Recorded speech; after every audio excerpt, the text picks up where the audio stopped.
एक समाज से, एक ग्रुप से संबंध रखने वाली न हो,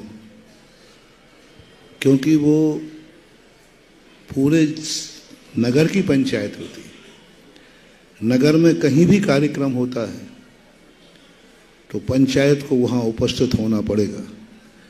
नगर में कहीं भी कार्यक्रम होता है उसकी भागीदारी होना पड़ेगा। नगर में कोई साधु प्रवेश करता है तो पंचायत की उपस्थिति होना वहाँ अनिवार्य है।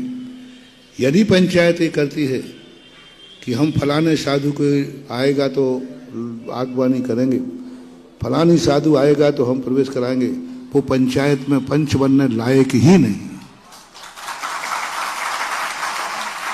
फलाने मंदिर में आएगा, फलाने स्थान पे आएगा तो ही हम आगवानी करेंगे, हमारे ग्रुप का आएगा तो हम आगवानी करेंगे, हमारे पक्ष का साधु आएगा तो आगवानी करेंगे, ये पंचायत का लक्षण नहीं है।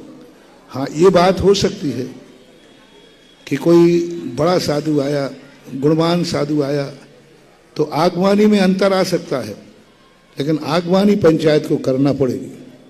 समाज जावे या ना जावे, समाज साधु को देख के जाएगी कि उनको साधु पसंद है कि नहीं। साधु किस प्रकार का है, समाज की श्रद्धा है। समाज श्रद्धा से जाएगी, पंचायत बिना श्रद्धा से जाना पड़ेगा। बहुत बड़ी बात कह रहा हूं, आप समाज को बाध्य नहीं कर सकते। समाज जाएगी तो श्रद्धा पे, जिस साधु के प्रति समाज की श्रद्धा है तो जाएगा, और श्रद्धा नहीं है तो नहीं जाएगा। समाज को तो कर्तव्य है कि वो नहीं जाना, भाई इस साधु के प्रति हमारी श्रद्धा नहीं है, इस साधु के प्रति हमारा पसंद नहीं है। वो श्रावक की मनमानी है, जैसा चाहे वो करेगा, लेकिन पंचायत की मनमानी नहीं हो सकती है। पंचायत की मनमानी तो है कि जैसे ही नगर पालिका के सीमा में गया, पदाधिकारियों को वहां उसको जाना ही पड़ेगा, क्योंकि वो पंचायत में है। इसलिए क्योंकि देश का प्रधानमंत्री भले किसी पार्टी का हो, लेकिन देश का हर नागरिक उसके लिए नागरिक है। चाहे वो विपक्ष पार्टी का भी हो तो भी वह, उसका भी प्रधानमंत्री है कि नहीं, वो भी देश का नागरिक है कि नहीं है। बस उस समय पद पे बैठने के बाद फिर कोई पार्टी नहीं होती, फिर होती है मैं देश का राजा हूं और सारी प्रजा हमारी प्रजा है। नीति तो ये कहती है कि पद पे बैठने के बाद फिर सबको प्रजा मानना चाहिए। चुनाव लड़ते समय मानना चाहिए कि हम पक्ष हैं, विपक्ष हैं। चुनाव जीतने के बाद तो हम राजा हैं और हमारी सब प्रजा है, और प्रजा वत्सल होना चाहिए।